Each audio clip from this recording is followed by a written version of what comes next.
Hello everyone, मैं हूं आपका प्यारा फिजिक्स मेंटर अतुल जैन और आज का ये लेक्चर नंबर 6। बच्चों, इस लेक्चर में हम लोगों को बात करनी है इक्विपोटेंशियल सरफेस पे और इसकी प्रॉपर्टीज़ के बारे में। तो आज का ये लेक्चर नियर अबाउट आपका 30 मिनट का होगा और ये lecture on my beautiful channel physics Mantra पे आपको अपलोडेड भी होगा आपका।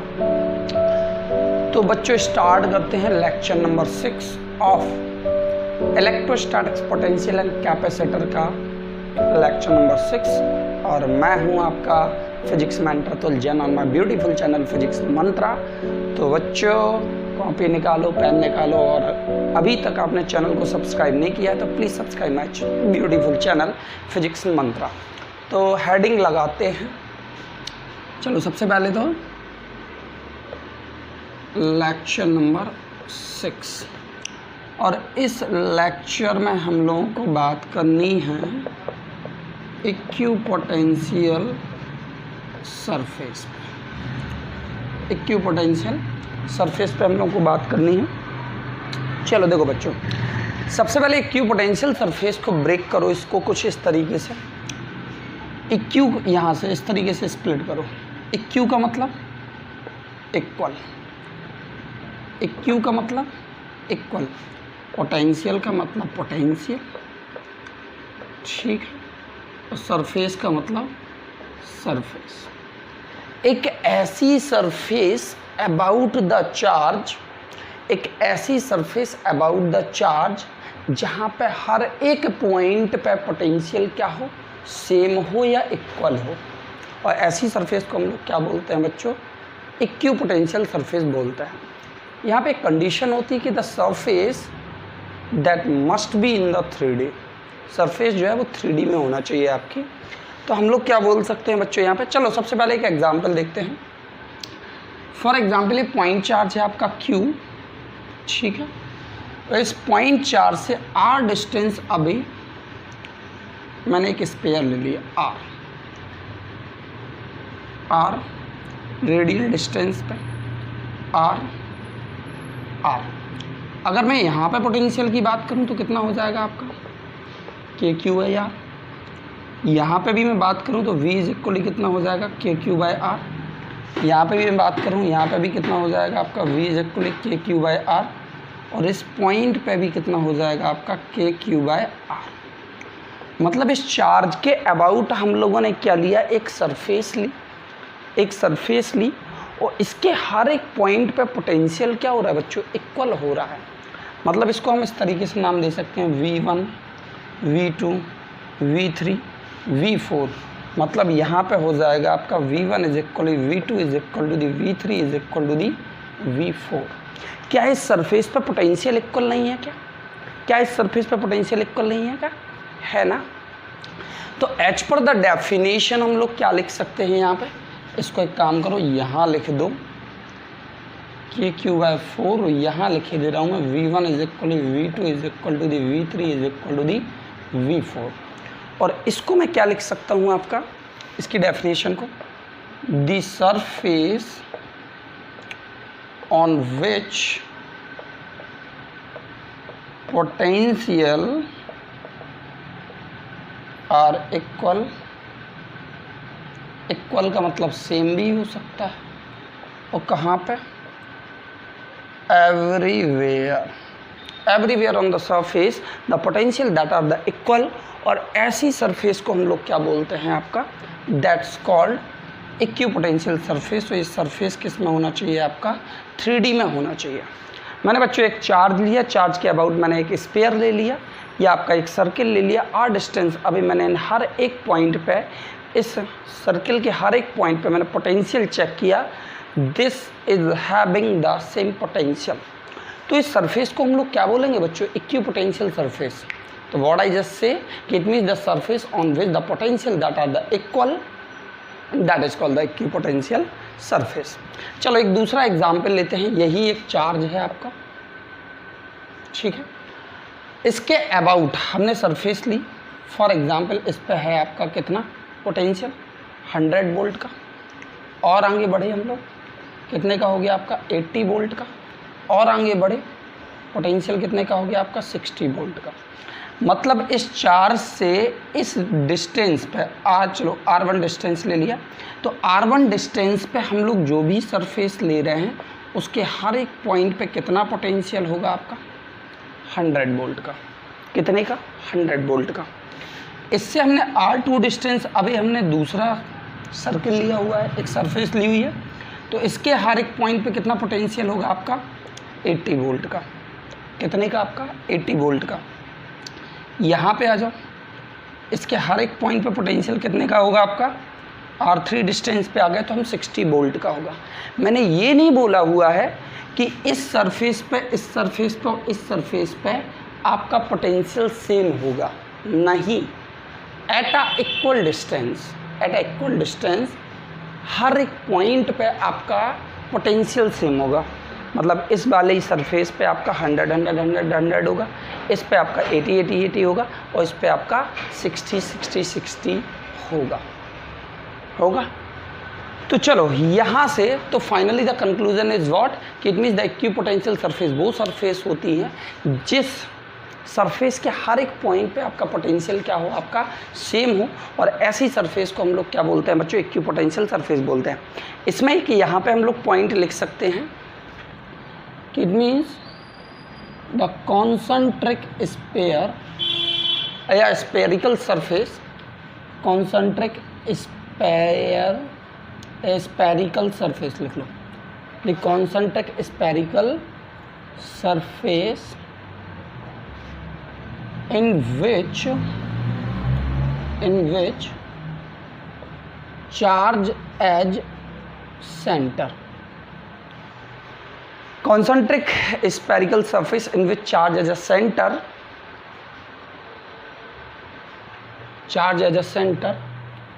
is equipotential surface।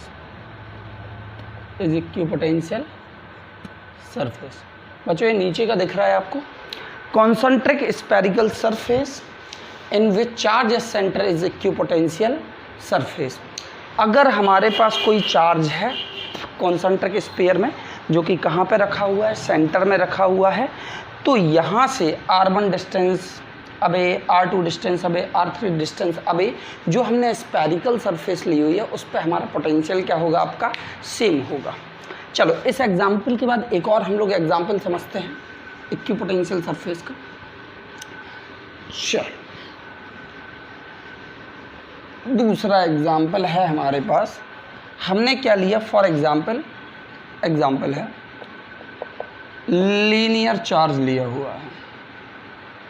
Linear charge ये कुछ इस तरीके से हम लोगों ने लिया हुआ है लीनियर चार्ज। उस लीनियर चार्ज के अबाउट R डिस्टेंस अबे और R डिस्टेंस अबे, यहाँ पे कुछ मतलब यहाँ पे हम लोग एक सरफेस ले लें और इसके लिए बेस्ट फिटेड सरफेस कौन सी होगी आपकी, सिलेंडर। बेस्ट फिटेड सरफेस कौन सी होगी आपकी, सिलेंडर। अब इस सिलेंडर के कर्व्ड पार्ट पे हमने यहाँ पे एक पॉइंट लिया 1, एक पॉइंट लिया 2, एक पॉइंट लिया 3, एक पॉइंट लिया 4, ठीक है। तो इन चारों पॉइंट पे मतलब V1 is equally V2 is equally V3 is equally V4 equal होगा या नहीं होगा, इक्वल होगा या नहीं। तो मैंने क्या बोला हुआ है, in a concentric cylinder in which linear charge as a center, in a concentric cylinder in which linear charge as on axis भी लिख सकते हो। चलो दूसरा सिलेंडर हम लोग ले सकते हैं कुछ इस तरीके से। चलो दूसरा सिलेंडर ले लिया हम लोगों ने इसी में कुछ इस तरीके से, ठीक है। अब यहाँ पे 5th one, 6th one, 7th one, 8th one point ले लिया। यहाँ पे पोटेंशियल नाम दे दो V1 dash, V2 dash, V3 dash और V4 डैश। यहाँ पे इन पॉइंट्स पे मैंने जो पोटेंशियल लिया। अब आप कहो कि V1 डैश के इक्विवेलेंट है, तो नहीं, हम इस सिलेंडर की बात कर रहे हैं, फर्स्ट वाले सिलेंडर की बात कर रहे हैं। तो हर एक कर्व्ड पार्ट पे मतलब कर्व्ड पार्ट के हर एक पॉइंट पे पोटेंशियल क्या होगा आपका सेम। अगर हम दूसरे वाले सिलेंडर की बात कर रहे हैं तो उसके हर एक पॉइंट पे, मतलब दूसरे वाले लो अंदर एक और ले सकते हैं हम लोग, कुछ इस तरीके से ले सकते हैं।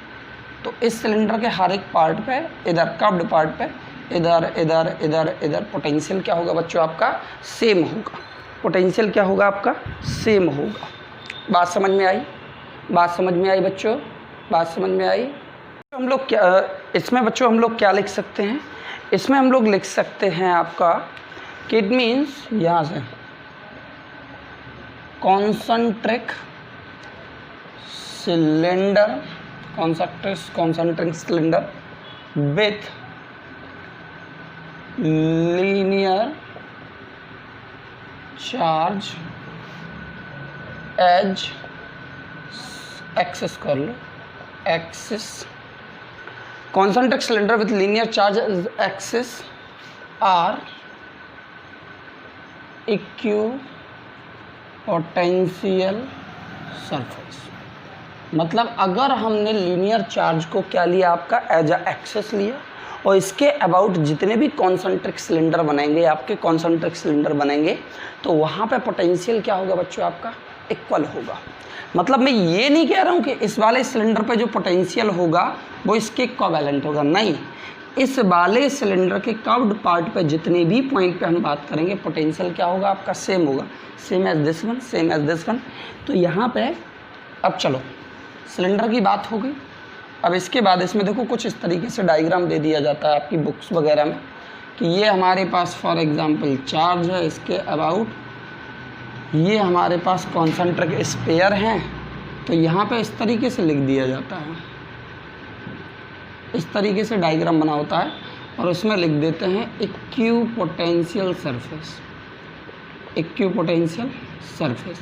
तो बच्चे कंफ्यूज हो जाते हैं कि यहाँ पे इस सरफेस पे, इस सरफेस पे, इस सरफेस पे सब पे पोटेंशियल सेम। नहीं बच्चों, मैं पहले भी बोल चुका हूँ, यहाँ पे जैसे आपका 100 वोल्ट का है, यहाँ पे 80 वोल्ट का है, यहाँ पे 60 वोल्ट का है, यहाँ पे -40 वोल्ट का है।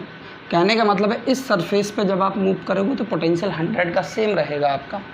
इस सरफेस पे आप मूव करोगे तो मतलब यहाँ पे हर एक पॉइंट पे पोटेंशियल 80 का रहेगा, यहाँ पे 60 का रहेगा, यहाँ पे 40 का रहेगा। ठीक है बच्चों, आई होप ये डाउट आपका क्लियर हो गया होगा। इक्विपोटेंशियल सरफेस का मतलब हो गया at the equal distance from the source charge, और उस सरफेस के हर एक पॉइंट पर पोटेंशियल क्या होगा आपका सेम होगा। चलो अब यहाँ पे नेक्स्ट वन आते हैं हम लोग प्रॉपर्टी पे। किस पे आते हैं आपका? प्रॉपर्टीज़ पे, प्रॉपर्टीज़ पे। प्रॉपर्टीज़ किसकी? इक्विपोटेंशियल सरफेस की। चलो देखो बच्चों यहाँ पे कुछ प्रॉपर्टीज़ होती हैं। चलो हमने फॉर एग्जांपल यहाँ पे क्या लिया आपका, ये हमारे पास कुछ एक इक्विपोटेंशियल सरफेस है। क्या है आपकी? एक इक्विपोटेंशियल सरफेस है। तो मतलब यहाँ पे ये ए पॉइंट है, ये आपका बी पॉइंट है। तो इक्विपोटेंशियल सरफेस पे जो पोटेंशियल डिफरेंस होगा वो क्या होगा आपका? जीरो, क्योंकि यहाँ पे जितना पोटेंशियल है, यहाँ पे जितना पोटेंशियल है, और इनके बीच का डिफरेंस कितना होगा आपका? जीरो। तो हम लोग क्या लिख सकते हैं आपका? The potential difference, the potential difference on the equipotential surface is zero. The potential difference on the equipotential surface is zero. मतलब हम लोग क्या लिख सकते हैं? V A minus V V is equally zero. और इसको कैसे? वी माइनस, मैंने मान लिया यहाँ पे वी है, यहाँ पे भी वी है, तो ये दोनों कैंसिल आउट हो गए, क्या हो जाएंगे आपके? जीरो। कहने का मतलब है कि अगर हम इक्विपोटेंशियल सरफेस पर डिफरेंस की बात करते हैं तो वहाँ पे पोटेंशियल क्या होता है आपका? जीरो होता है।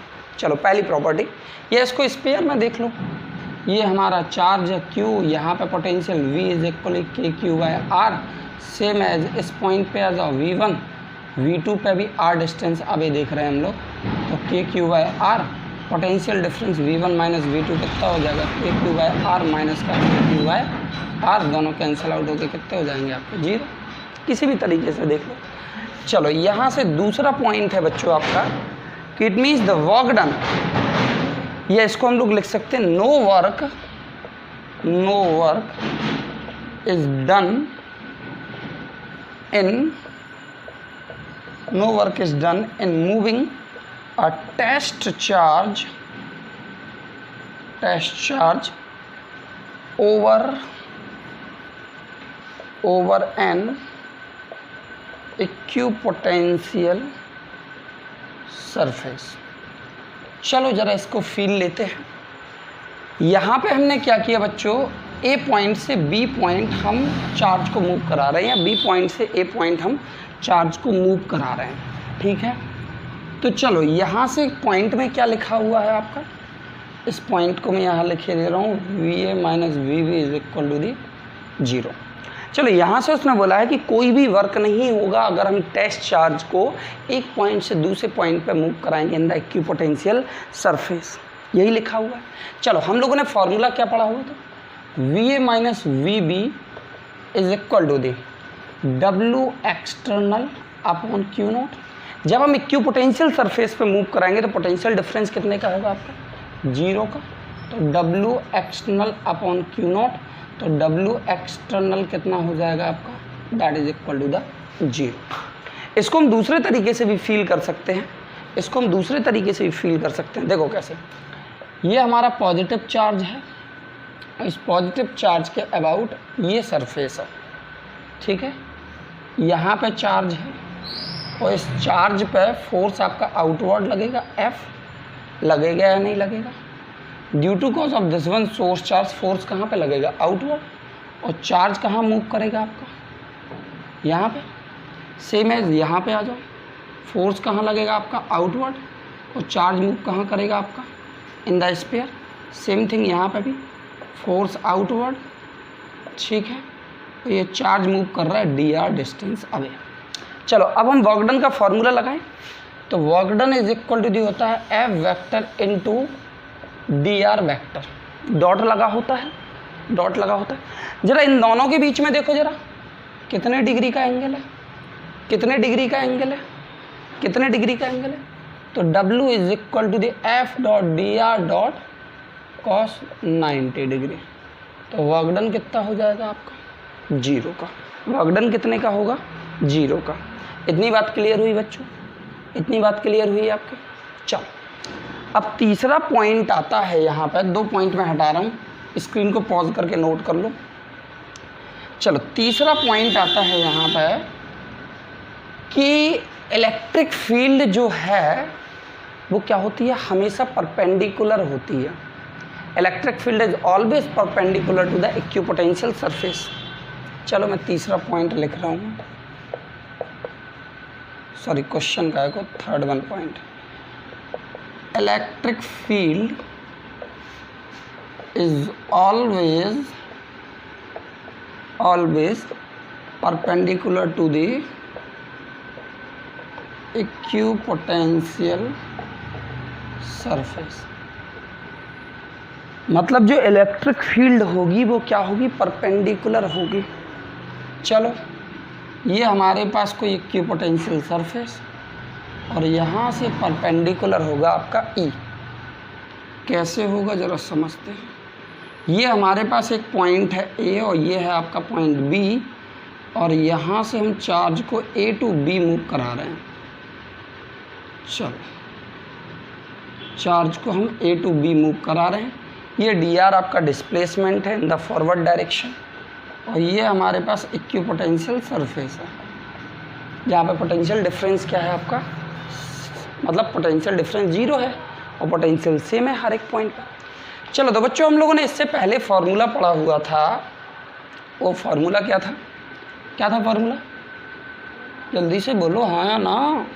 चलो del V is equal minus का E dot del R, dr के टर्म्स में लिखूँ। चलो dV is equal to the dr vector, ठीक है। अब dV क्या है आपका, पोटेंशियल डिफरेंस। dV क्या है आपका, पोटेंशियल डिफरेंस, और पोटेंशियल डिफरेंस कितना है आपका 0 माइनस का E डॉट dr है या नहीं है। चलो ये दोनों डॉट प्रोडक्ट 0 कब होंगे आपके, ये दोनों डॉट प्रोडक्ट आपके 0 कब होंगे जल्दी से बताओ।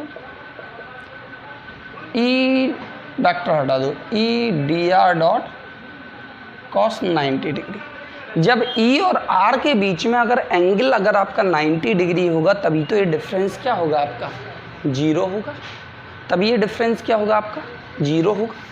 तो यहाँ पे R तो फॉरवर्ड डायरेक्शन में है, R देखो इस तरीके से समझो, E डॉट डी आर है, इसको 0 करना है, डॉट प्रोडक्ट है। डॉट प्रोडक्ट 0 कब होता है, जब एंगल कितने का होता है आपका 90 डिग्री का। और ये एंगल किसके बीच में है, E और डी आर के बीच में है। तो इक्विपोटेंशियल सरफेस का नॉर्मल है आपका ये in the direction of D R. तो इलेक्ट्रिक फील्ड कहाँ पे होनी चाहिए बच्चों आपके 90 डिग्री पर।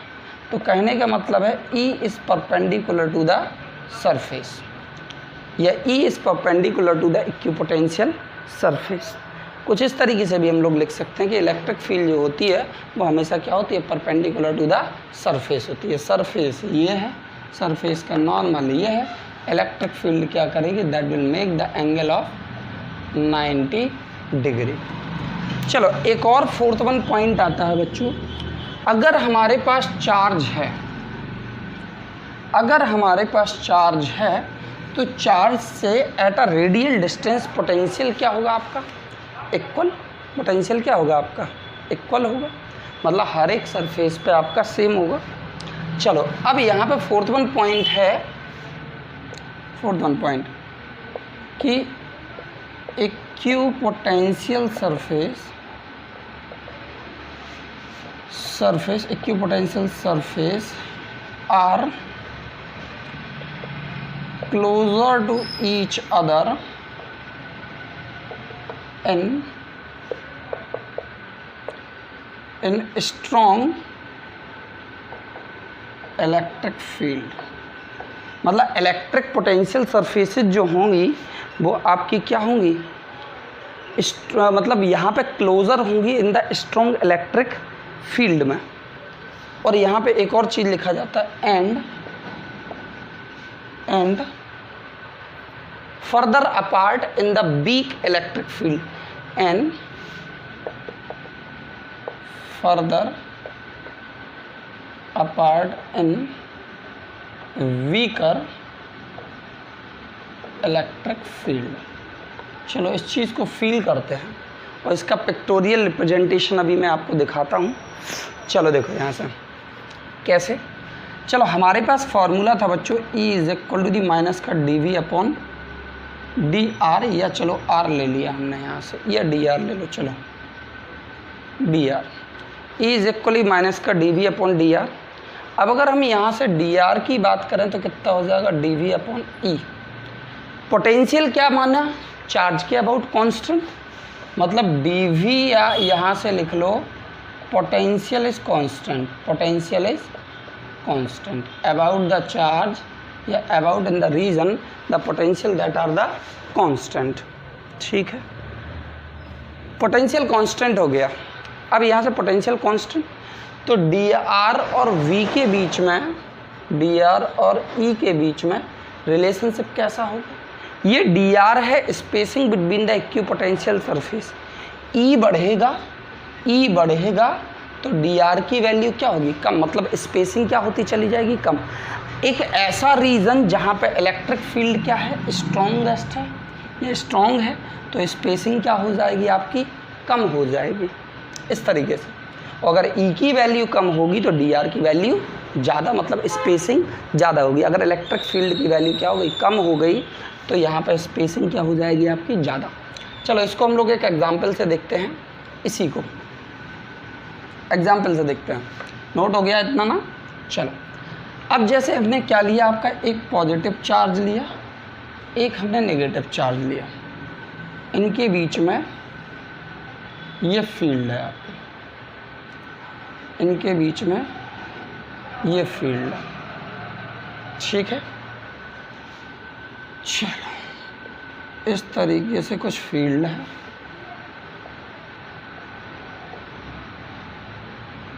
सॉरी, नेगेटिव चार्ज के लिए इनवर्ड होती है। ये आपके आउटवर्ड, ये आपके आउटवर्ड। चलो ये डायग्राम बनाओ बच्चों। ओ ऊपर वाला पार्ट थोड़ा सा कट रहा है, ठीक है, चलो डायग्राम बनाओ जल्दी से। चलो डायग्राम बन गया। अब देखो यहाँ से सबसे पहले तो हम लोग इक्विपोटेंशियल सरफेस ड्रॉ करते हैं। अभी हम लोगों ने क्या पढ़ा हुआ था बच्चों? इक्विपोटेंशियल सरफेस, ठीक है। Equipotential surface that is always perpendicular to the electric field of line. अभी देखो यहाँ से ये इक्विपोटेंशियल सरफेस थी, ये इलेक्ट्रिक फील्ड थी, ये इक्विपोटेंशियल सरफेस थी, ये सरफेस थी। इन दोनों के बीच में एंगल कितने का बनना था आपका? 90 डिग्री का। कितने का बनना था आपका? 90 डिग्री का। तो चलो ये इलेक्ट्रिक फील्ड ऑफ लाइन है, इक्विपोटेंशियल सरफेस हमें ड्रॉ करनी है। तो यहाँ पे कुछ, यहाँ पे परपेंडिकुलर क्या होगा? ऐसे ही तो कुछ परपेंडिकुलर बनेगा, ऐसे। अब ये कर्व्ड पार्ट है, यहाँ से ये कर्व्ड पार्ट है, तो इसका इक्विपोटेंशियल सरफेस परपेंडिकुलरली कुछ ऐसे ही, कुछ ऐसे ही, कुछ ऐसे ही, कुछ ऐसे ही बनेगी या नहीं बनेगी? चलो अब हमने क्या कर दिया, यहाँ से इनका सर्किल जो है वो कंप्लीट कर दिया। 1 2, देखो इनके बीच की स्पेसिंग बढ़ती चली जा रही है, इनके बीच की स्पेसिंग बढ़ती चली जा रही है। क्यों बढ़ रही है इसका रीज़न मैं आपको बताता हूँ, इसका रीज़न मैं आपको बताता हूँ। क्योंकि पॉजिटिव चार्ज और नेगेटिव चार्ज के बीच में स्ट्रॉन्गेस्ट फील्ड होती है due to cause of that means what? Attraction. तो यहाँ पे देखो ये स्पेसिंग क्या है? कम है। ये स्पेसिंग क्या है आपकी? कम है। Each comparison to this one and this one, each comparison to this one and this one, this one and this. तो यहाँ पे क्या है बच्चों आपकी? ये स्ट्रॉन्गेस्ट फील्ड है। पॉजिटिव और नेगेटिव के बीच में क्या होती है? स्ट्रॉन्गेस्ट फील्ड होती है, because there is a force of attraction. Electric field सबसे ज़्यादा होगी। तो यहाँ पे देखो ये इक्विपोटेंशियल सरफेस हमने ड्रॉ की है, तो इनके बीच में स्पेसिंग क्या होगी? कम पे ज़्यादा होगी, यहाँ पे कम होगी, क्योंकि यहाँ पे वीकर फील्ड है। सेम थिंग इसके लिए आ जाओ। 1 2 3 4। तो यहाँ पे भी वही कंडीशन होगी आपकी। यहाँ पे देखो स्पेसिंग कम, यहाँ पे स्पेसिंग ज़्यादा। तो अभी जो हम लोगों ने last 4th one point discuss किया हुआ था, वो 4th वन पॉइंट बच्चों यही था कि इन अ रीजन और स्पेस जहाँ पे इलेक्ट्रिक फील्ड आपकी क्या होगी? ज़्यादा होगी, तो वहाँ पे स्पेसिंग क्या होगी आपकी? कम होगी। और जहाँ पे वीक फील्ड होगी वहाँ पे स्पेसिंग ज़्यादा होगी। चलो देखते हैं एक और डायग्राम लेके।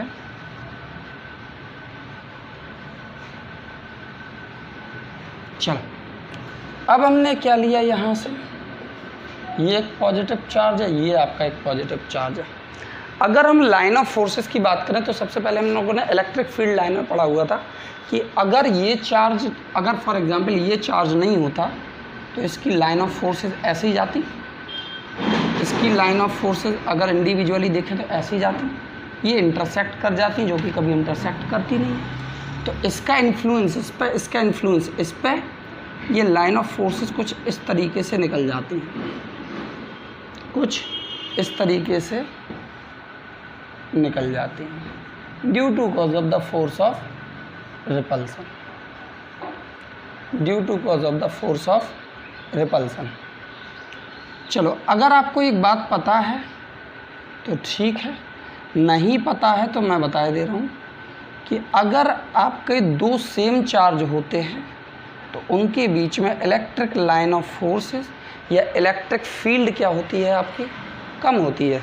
रिपल्सन की वजह से ये दूर दूर हट जाते हैं, मतलब इलेक्ट्रिक लाइन ऑफ फोर्सेस या इलेक्ट्रिक लाइन ऑफ फोर्सेस इस तरीके से निकल जाते हैं रिपल्सन फोर्स की वजह से। बीच में एक पॉइंट भी होता है जिसे हम बोलते हैं न्यूट्रल पॉइंट, और न्यूट्रल पॉइंट का मतलब होता है that one point at which the electric field that is equal to the 0। इन दोनों के बीच में एक पॉइंट होता है। चलो अब इसका हमें इक्विपोटेंशियल सरफेस डिपिक्टेड करनी है, तो इनके बीच में क्या होगा आपका? वीकर इलेक्ट्रिक फील्ड होगी। तो स्पेसिंग अब क्या होनी चाहिए? ज़्यादा, और स्पेसिंग ज़्यादा होनी चाहिए। तो चलो पहला, दूसरा सेम एज,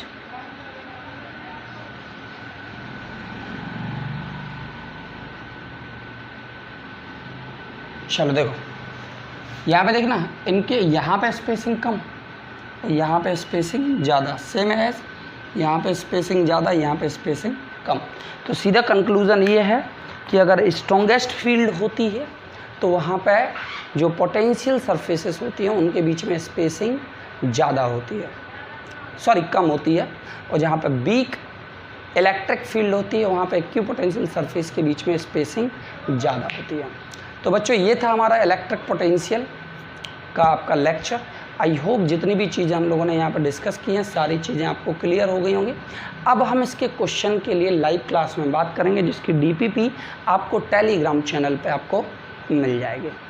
थैंक यू बच्चों and have a good day to all of you.